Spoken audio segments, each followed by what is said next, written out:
Konnichiwa, minasan! May mga bagong implementation ngayon dito sa Japan, especially sa mga residency at mga anong klaseng holder ng visa.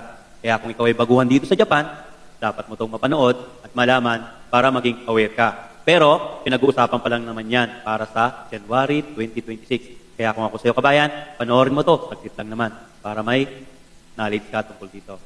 Yun lang. Mas higpit na nga ba talaga ang immigration ng Japan? Ayon sa balita, pinag-aaralan ngayon ng government ng Japan ang mas mahigpit na immigration rules. At posibleng maapektuhan dito ang may mga planong kumuha ng permanent residency at may mga work visa. So, ano nga ba ang mga planong ito? Ito ang mga kailangan mong malaman. Based sa data ng Japan, by June this year, nasa around 3.95 million na ang foreigners sa Japan. Almost 3% na kanilang total population. Dahil dito, pinag-uusapan ng gobyerno ang tinatawag na quantitative management. Sa madaling salita, mas gusto nila magkaroon ng mas control sa dami ng mga foreigners na pumapasok, naninirahan at nagtatrabaho sa Japan. So, ano ang pwede nilang gawin? Una, tinitignan nila ang permanent residency. May mga discussion na taasan ang income requirement at posibleng madagdagan ng Japanese language requirement. Second, para sa mga gusto magpa-naturalize para maging Japanese citizen. May proposal din na pahabain ang residency requirement bago makapag-apply ng Japanese citizenship. From 5 years, posibleng maging 10 years. Pangatlo, nire-review din ang engineering/specialist in humanities/international service visa. May mga cases kasi na nagagamit ang visa sa mga trabahong hindi pasok sa categories.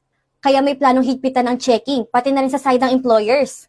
May additional discussion rin tungkol sa mga unpaid national health insurance. May planong system kung saan makikita ng immigration kung may hindi pa bayad na premiums. At maaari itong makaapekto sa visa renewal o change of status sa susunod na taon. Pero take note ha, lahat ito ay plano at recommendation pa lamang. Hindi pa ito final at hindi pa ready for implementation, kaya wag munang magpanik. Ang target date na pag-finalize ng mga planong ito ay by January 2026.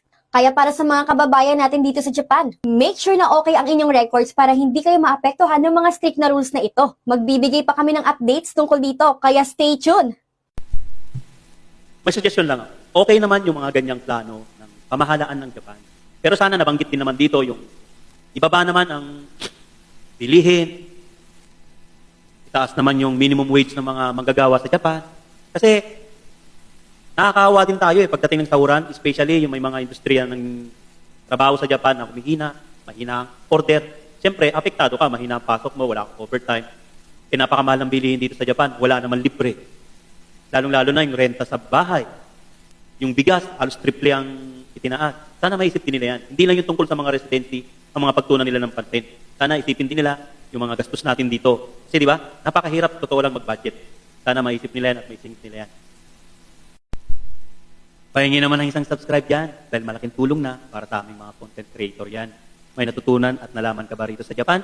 Kung wala, tutok ka lang sa akin. Dito lang yan sa channel ko. Dahil ang nalalaman ko, malalaman mo rin. Lahat na nangyayari dito sa Japan. So, saan ka pa? Sama mo na rin ang YouTube ko ha. Subscribe na rin. Palambing na din. Diyos na bahala magbalik sa'yo.